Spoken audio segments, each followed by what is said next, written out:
irmãos, sem perda de tempo, hoje é o prosseguimento da campanha. Aviva, ó Senhor, a tua obra. Amém?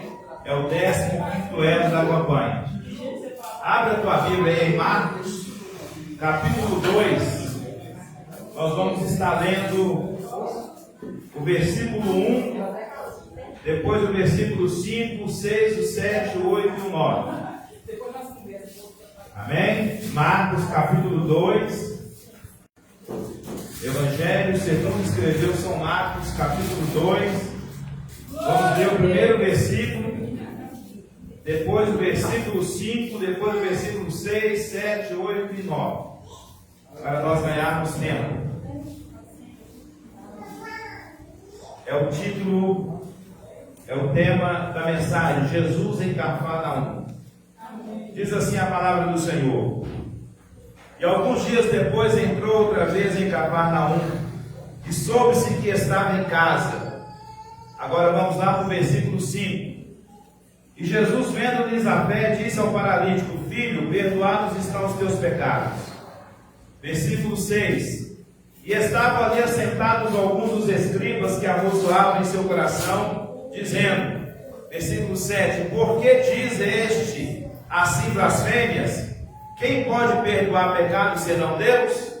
Versículo 8. E Jesus, conhecendo logo em seu espírito que assim arrozoava entre si, lhes disse: Por que arrozoais sobre estas coisas em vosso coração? Versículo 9. Qual é mais fácil dizer ao paralítico: Estão perdoados os teus pecados? Ou dizer: Levanta-te, toma o teu leito e anda? Vamos fazer um minuto de oração. Peça o Espírito Santo para falar ao teu coração. Meu Deus e meu Pai, no nome de nosso Senhor e Salvador Jesus Cristo, venha falar conosco nesta noite, Pai. Venha falar ao coração da tua igreja. Venha falar ao nosso coração. Nós precisamos ouvir a tua voz. Estamos aqui, ó Deus, no 15º elo da campanha. Aviva, ó Senhor, a tua obra. Se houver alguma pessoa enferma neste lugar, se houver alguma pessoa com algum problema, o Senhor é poderoso para resolver e solucionar todos os problemas.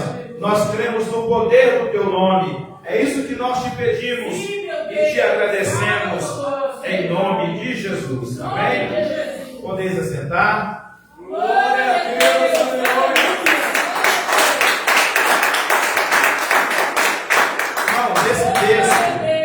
Esse texto, né, que nós lemos de Marcos capítulo 2, o texto é do versículo 1 até o versículo 12, mas ele também está registrado também em Mateus, né, em Mateus capítulo 9, do versículo 1 a 8, e em Lucas capítulo 5, do versículo 17 ao versículo 26.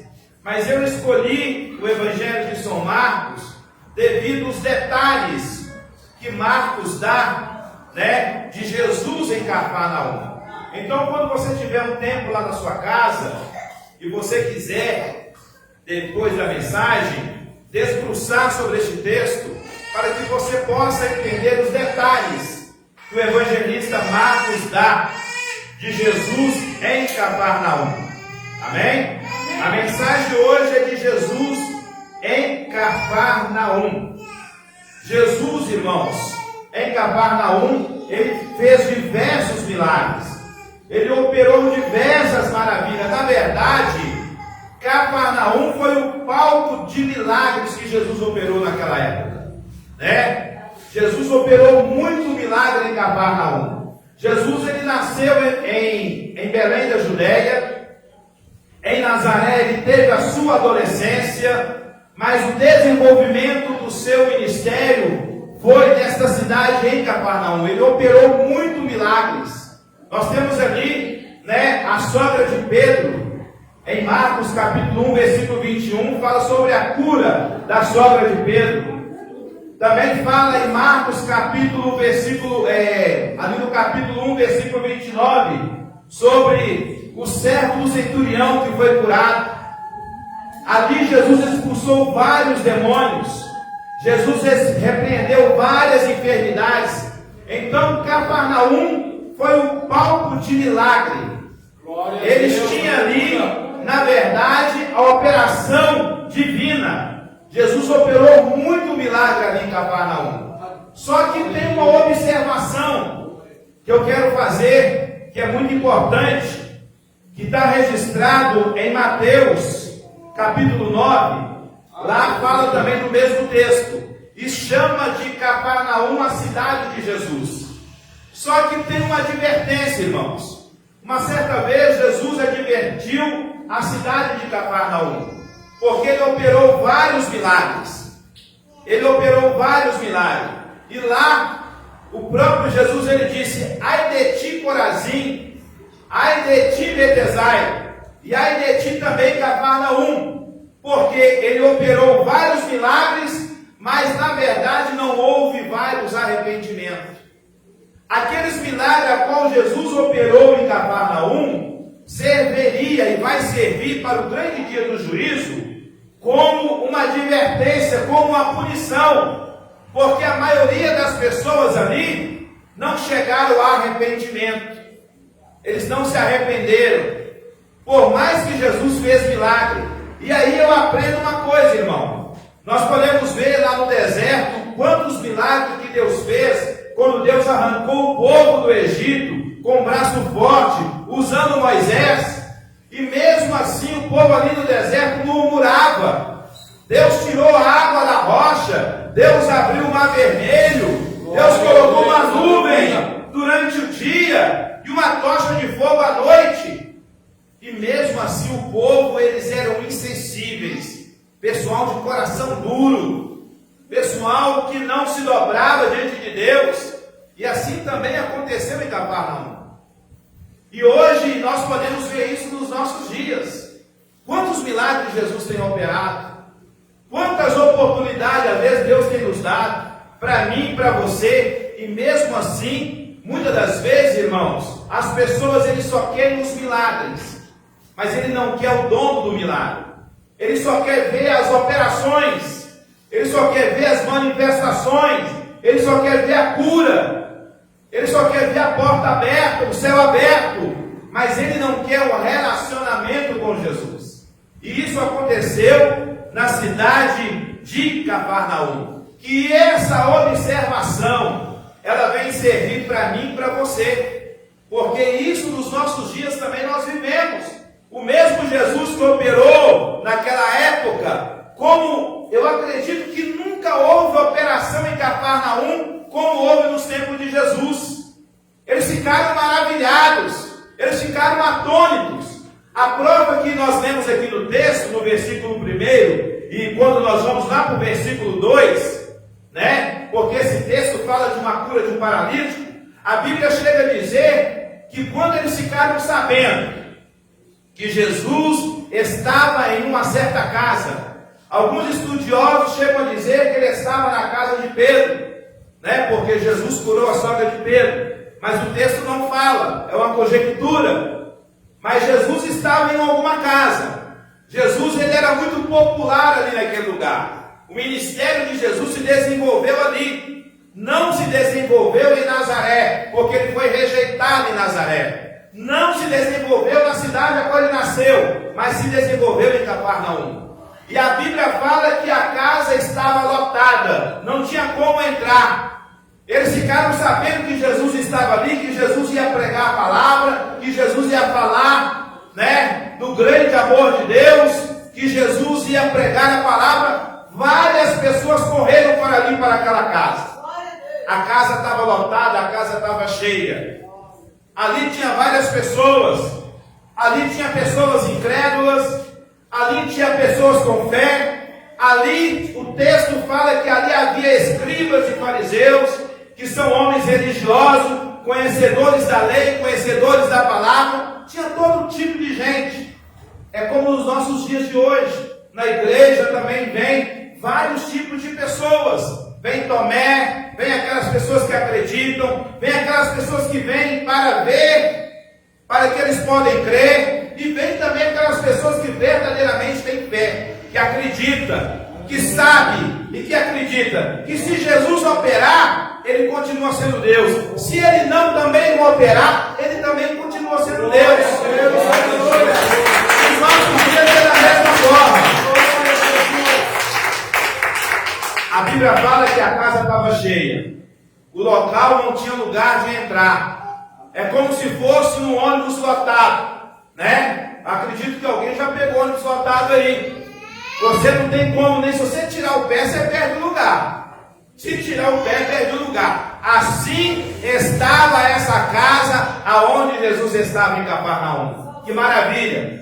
Muitos foram lá para ouvir o que Jesus tinha para falar, irmão.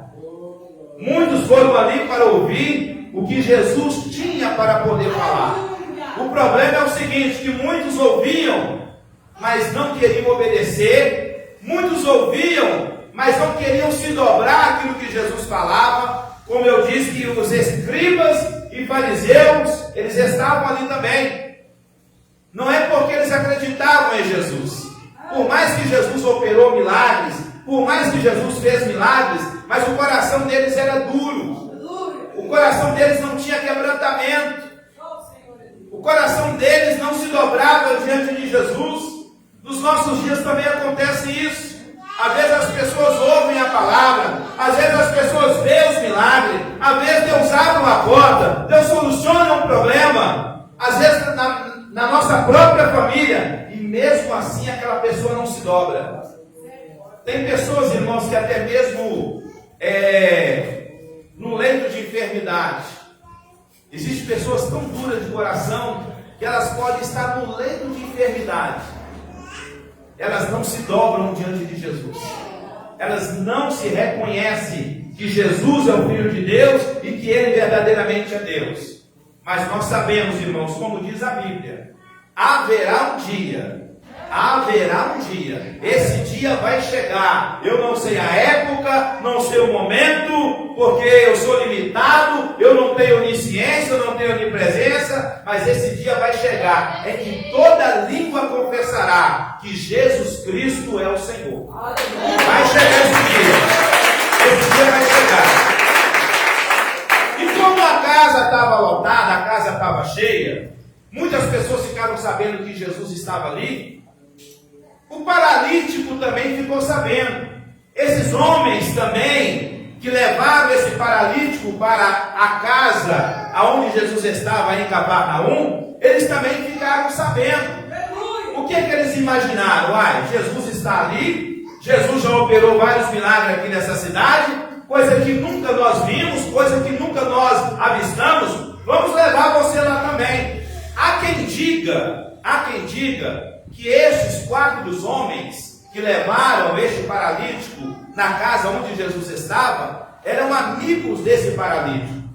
E aí eu parei para imaginar e pensar, e eu faço perguntas ao texto bíblico, e eu fiquei imaginando, gente, como pode um homem paralítico, um homem doente, ainda mais naquela época, um homem paralítico doente, naquela época não havia recurso, não havia condições financeiras, com certeza esse camarada era pobre e ele era excluído da sociedade. Como que esse paralítico desenvolveu e construiu uma amizade com esses 4 homens? Irmão, este paralítico, na situação em que ele estava, ele conseguiu desenvolver uma amizade com esses 4 homens. E esta amizade que ele conseguiu desenvolver com esses 4 homens foi o caminho para que ele pudesse receber o milagre. Porque esses mesmos 4 homens foi que levou eles até aonde Jesus estava. O milagre, a cura, a libertação, muitas das vezes não só depende do sobrenatural, depende das coisas naturais, depende da sua decisão, depende da minha atitude. Depende de mim primeiro. Você pode ver lá em João, capítulo 8, e no versículo, eu não me lembro agora, mas em João, no capítulo 8, tem um texto que fala de um paralítico, que ele estava também ali, perto do tanque de Betesda. E ele também era paralítico. Ele estava perto do tanque. ele. Já esse paralítico de Cafarnaum, eles pegaram ele de uma distância e levaram até a casa onde Jesus estava. Aqui eu aprendo que este paralítico de Cafarnaum conseguiu construir amizade, desenvolver amizade. E aqui eu aprendo uma lição, e essa lição é para mim e para você. Talvez você é cristão, você é crente, e você acha que você não tem que desenvolver amizade com ninguém. Você acha que você não precisa de ninguém. Você acha que você só precisa da sua família. Você acha que você não precisa de vizinho. Talvez, irmão, esse desenvolvimento, essa construção de amizade é que vai te levar você até o local da bênção e da vitória. E muitas das vezes nós pensamos que não. A Bíblia chega a falar que há amigos mais chegados do que irmãos. Quantas pessoas, às vezes, irmão, na hora de um sufoco, na hora que alguém passa mal, o meu irmão, a minha esposa, os meus parentes, os meus filhos, não estão perto de mim. Sabe quem está? É o próximo, é o colega, é o amigo. Mas eu acho que porque eu sou cristão, eu não preciso construir amizade, desenvolver amizade. Eu achei interessante isso, eu fiz uma comparação. Esse paralítico do tanque de Betesda estava perto do tanque. Ninguém empurrou esse homem lá. Ninguém deu um toque nele. Nada para que esse homem fosse curado. Agora, esse paralítico de Cafarnaum, olha o que esses amigos fizeram. Pegaram esse camarada numa maca, 4 homens. Na época não tinha ambulância, não tinha automóvel. Eles levaram no braço, irmão. Eles carregaram no braço.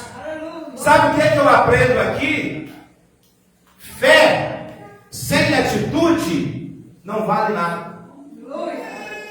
Fé sem atitude não vale, irmão. Não vale, não vai. É o que está escrito em Tiago, capítulo 2, versículo 17. A fé sem obra, ela é o quê? Morta. O que adianta chegar uma pessoa na minha casa, passando necessidade? Eu não estou falando de uma pessoa que não tem compromisso com o trabalho, uma pessoa que é preguiçosa, né? Não estou falando desse tipo de pessoa, estou falando de uma pessoa que é batalhadeira, que na segunda-feira ele levanta, procura o trabalho, mas infelizmente, devido à situação que nós estamos vivendo, ele não encontra emprego, ele chega na minha casa. Em vez de eu dar a ele o arroz, o feijão, ou aquilo que eu posso doar, ou aquilo que eu posso repartir com ele, eu não reparto. Eu vou fazer uma oração. Um dia eu coloquei no grupo aí, irmão, oração não vai alimentar o teu estômago. O que alimenta o teu estômago é arroz e feijão. A oração vai alimentar a tua alma. É a tua alma. Fé sem atitude não vale nada. Você pode ter fé, você pode até falar que tem. Eu tenho muita fé, mas você vai ter que demonstrar, como o Tiago fala, demonstra a tua fé pelas tuas obras. Você tem fé? Então demonstra com a sua atitude. Foi isso que esses homens fizeram com esse paralítico. Pegaram ele na maca, ajudaram ele, teve misericórdia dele. A palavra Cafarnaum, irmão, ela significa vila de compaixão, vila de misericórdia. Será que nós não estamos insensíveis nos nossos dias de hoje? Temos o nome de cristão, mas não temos misericórdia. Temos o nome de cristão, mas não temos o amor ao próximo. Não, eu vou orar por você. Deus vai abrir a porta. Mas eu não procuro ajudar o meu irmão. Eu não procuro ajudar o meu próximo. Eu não procuro pesquisar ou conversar com alguém da empresa para levar o seu currículo. Não, Deus vai te abençoar. Deus vai te abençoar. Mas eu não faço a minha parte. Deus está contemplando isso. E Deus está vendo isso. Cadê a misericórdia? Cadê a compaixão? Foi o esforço desses homens que levaram ele até o momento da cura e do milagre. Foi o esforço, irmão. Não adianta eu falar que eu tenho fé. Não adianta eu falar que eu tenho fé. Mas se eu não tiver atitude, nada vale. Nada vale. É uma fé inócua. É uma fé inexistente. É uma fé que está no campo do abstrato. A fé, ela não fica no campo do abstrato. Ela tem que vir para o concreto. Ela tem que vir para o físico. Ela tem que vir aqui com atitude. Ô irmão, você está passando necessidade? Irmão, eu não tenho muito não. Mas eu tenho um pacotinho de feijão. Sal, já está cansado de sal, né, irmão? Sal não. Eu tenho um pacotinho de feijão, porque sal ele já tem lá na casa dele. Irmão, eu não tenho muito não, mas tem R$5, irmão. Nós vamos interar com o outro. E nós vamos abençoar você. Foi isso que eles fizeram, irmão. O milagre aconteceu. Jesus não foi até o paralítico, não.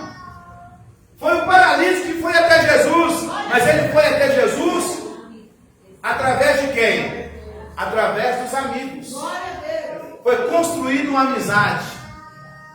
E a amizade você não constrói de uma noite para o dia. A amizade você constrói com o tempo. Com o tempo. Ninguém conhece alguém hoje e fala, você é meu amigo. Irmão, e paralítico, na época em que ele vivia, conseguir construir uma amizade? Amizade, todo mundo quer ser amigo de quem tem dinheiro. Todo mundo quer ser amigo de quem tem influência, quem tem posição. O camarada não precisa nem subir muito, mas se ele estiver em cima do jornal, pô, eu quero ser amigo dele. É meu chefe, é meu amigo. Ele não subiu, ele é chefe do chefe do chefe. Ele é o terceiro chefe. Aí eu quero ser amigo dele. Mas e aquele? E aquele? Necessitado? E aquele que precisa? E aquele que é doente? Porque a verdadeira amizade, eu não sou amigo de quem vai me retribuir alguma coisa. Eu sou amigo dele porque Deus vai me recompensar. Quem vai me recompensar é Deus. É Ele. Chega, a Bíblia fala, no versículo 4, a Bíblia fala, irmãos, que esses homens pegaram esse paralítico, tentaram entrar pela porta, não tinha jeito. A porta estava lotada, a casa estava cheia, não tinha como eles entrar na casa onde Jesus estava, em Cafarnaum. Tinha muita gente lá. Irmãos, eles usaram o quê? O raciocínio. Eles usaram o raciocínio. Não teve nada de espiritual até aqui. Não teve nada de sobrenatural aqui. O sobrenatural ia acontecer ainda. Mas para o sobrenatural acontecer, eles tiveram que fazer o que é natural. O que está na possibilidade humana. Espera aqui, por aqui eu não posso entrar. Irmão, carregar e passar alguém paralítico numa maca pelo telhado, é só na Bíblia que eu já vi. Nunca vi em lugar nenhum. Por quê, irmãos? Eles teriam que fazer uma abertura, porque você não pode descer o paralítico nesse sentido. Ele vai cair, ele vai ficar mais paralítico ainda. Talvez pode até morrer. Aí Jesus teria que ressuscitar. Eles teriam que descer esse paralítico assim, ó. Nesse sentido. A abertura seria maior. Ela não seria assim, seria assim, ó, deitado. Tiveram que fazer força. Tiveram que fazer força. Oh, aleluia. Oh, eu sinto a presença de Deus aqui. Oh, glória a Deus. Ai, irmãos, eles tiveram que fazer força. Não foi fácil. Não foi fácil. Os amigos desse paralítico não estavam buscando cura para eles, não. Era para o paralítico. Que amor, que compaixão, que misericórdia. Oh, aleluia. Eles pegam o homem e descem o homem até a frente de Jesus. Não conseguiu entrar pela porta, eu vou entrar pelo telhado. Mas você hoje, você vai ser curado. Você vai sair dessa cama, você vai levantar. Eles desceram diante de Jesus, aquele homem. Irmãos, Jesus nunca viu tanta fé, nem Israel, que era povo da promessa, povo que ele escolheu, povo que ele fez milagre, povo que ele tirou com o braço forte. Irmãos, aqueles homens desceram aquele paralítico na frente de Jesus. O que aconteceu? Quando Jesus vê aquela cena, quando Jesus se depara com aquela cena, irmão, Jesus vai lá dentro do coração daqueles homens e ver a fé que aqueles homens tinham. Eu creio que naquele momento Jesus falava consigo mesmo: eu nunca vi tanta fé. Igual o centurião, o servo do centurião que foi curado, também em Cafarnaum. O servo do centurião não permitiu que Jesus entrasse dentro da sua casa. Não, Senhor, basta uma palavra e o meu servo será curado. Uma palavra. Oh, aleluia. Uma palavra. Irmãos, naquele momento aquele homem é descido e fica diante de Jesus. Interessante que eles foram ali para receber a cura. Não foram ali para receber perdão de pecados. Mas Jesus, irmãos, que é maravilhoso e conhece as nossas prioridades. Jesus, ele não vai pela coisa secundária, ele vai pela prioridade. O que é prioridade na sua vida? O que é prioridade na sua vida? A prioridade na nossa vida é a nossa alma. É a nossa vida espiritual. Porque por mais que Jesus cura, faz milagre, ressuscita, um dia a pessoa vai morrer. Agora, o mais importante é a sua vida eterna. É a sua vida diante de Deus depois da morte. O que Jesus olha para aquele homem, ele vê naquele homem que ele precisava de perdão de pecados. Jesus olha para ele. E como aqueles outros homens estavam ali, talvez tinha gente ali que precisava mais de perdão, principalmente os escribas, fariseu, religioso, conhecedor da Bíblia, sabia de cor e salteado, mas eles eram homens insensíveis, homens de coração duro, homens que não se dobravam diante de Jesus. Primeiro que eles não acreditavam que Jesus era o filho ele era o filho de Deus. O que aconteceu? Quando aquele homem fica diante de Jesus, Jesus vira para ele e fala: perdoados estão os teus pecados. Jesus não curou a sua paralisia. Primeiro Jesus curou a sua alma. Eu quero falar para você que vem na igreja, e muitas das vezes você não é curado a primeira vez que você vem. Muitas das vezes o seu problema não é resolvido de imediato. Não se preocupa. Deus quer tratar primeiro a sua vida espiritual. Mas o mesmo Deus que trata a sua vida espiritual é o mesmo Deus que trata a sua vida material. Fica tranquilo, meu irmão, porque o mesmo Jesus que falou com este paralítico: perdoados estão os teus pecados, aí levantou a murmuração. Quem que começou a murmurar? Os escribas e os fariseus. Que homem é este que pode falar? Porque na mente deles, né, é somente Deus que pode perdoar o pecado. Eles estão certos. Mas Jesus ali estava trazendo para si a sua divindade, que ele também é Deus. E que ele também tinha e tem o poder de perdoar pecados. É isso que Jesus estava mostrando para eles. Eu também tenho poder. E para provar para você que eu tenho poder de perdoar pecado, paralítico, levanta e anda. Toma a tua cama e vai para a tua casa. Levanta e anda.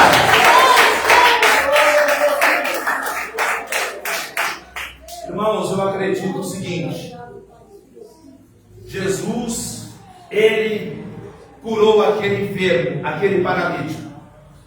Ele curou aquele paralítico. Jesus estava mostrando para ele: olha, eu trabalho no mundo espiritual e trabalho também no mundo físico.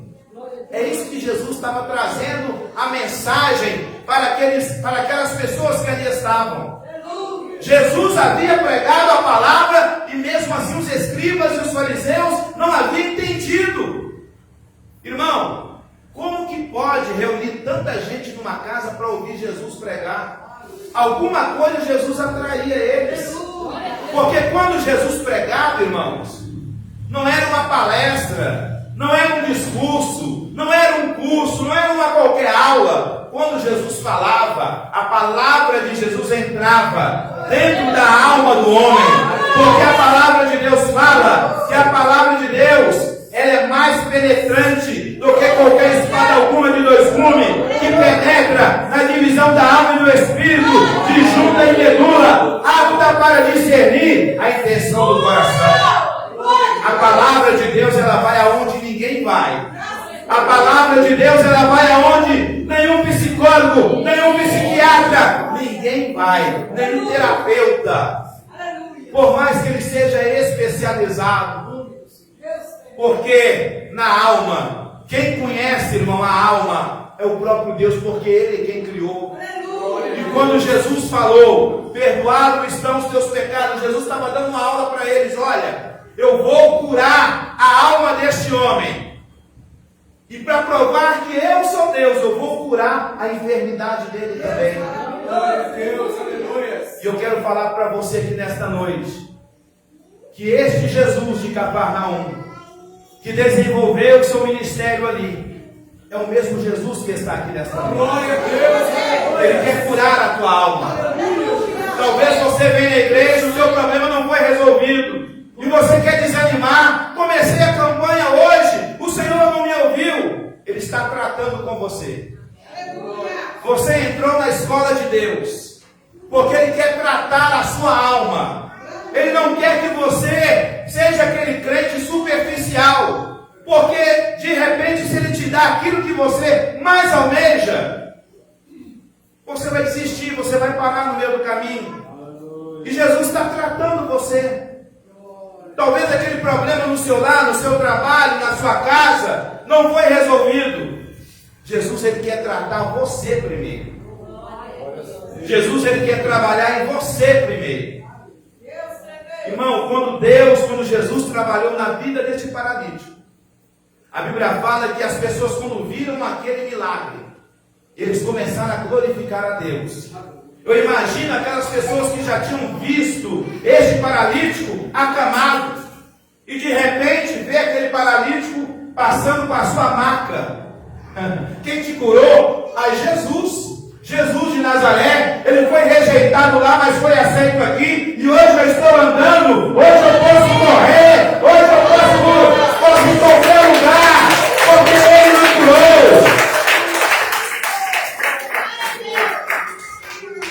E aqui eu quero encerrar minha palavra com Mateus capítulo 11, versículo 28 a 30. O nosso Jesus, irmãos, Ele te faz o convite: vinde a mim todos que estáis cansados e oprimidos, que eu vos aliviarei, e encontrarei descanso para as vossas almas. Tomai sobre vós o meu jugo,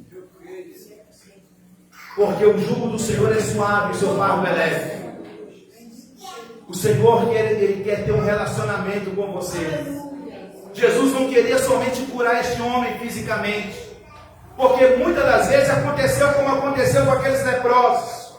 Eram 10 leprosos, 9, foram 10 curados, só voltou um. Foram curados, e aí? Mas aquele que voltou, ele não somente recebeu a cura, como recebeu a salvação. Jesus disse para ele: a tua fé te salvou. O que adianta ser só curado? O que adianta somente a porta ser aberta? Qualquer momento ela pode fechar de novo. O que adianta, meu irmão, você somente receber somente a libertação ali, daquela cura, daquela enfermidade? Você pode passar mal de novo. Agora, quando você tem um encontro que este paralítico teve com Jesus em Cafarnaum, aí é diferente. Aí você não vai querer largar Jesus nunca mais, porque você vai começar a gostar da coisa. O negócio é bom, você vai ter envolvimento, Ele vai ceiar com você, você com Ele, você vai ter comunhão com Ele, Ele com você.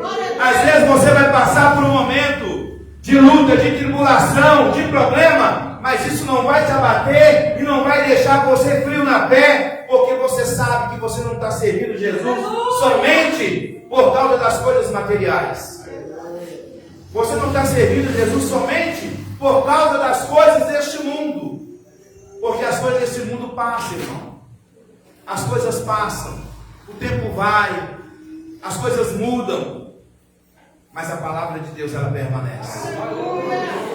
Que essa palavra venha a ser tocada em seu coração, você que ainda não teve um compromisso, ou você que ainda está pensando, talvez você está na presença, mas muitas das vezes por causa da luta, da dificuldade, você pensa em desistir e parar. Lembra dessa mensagem?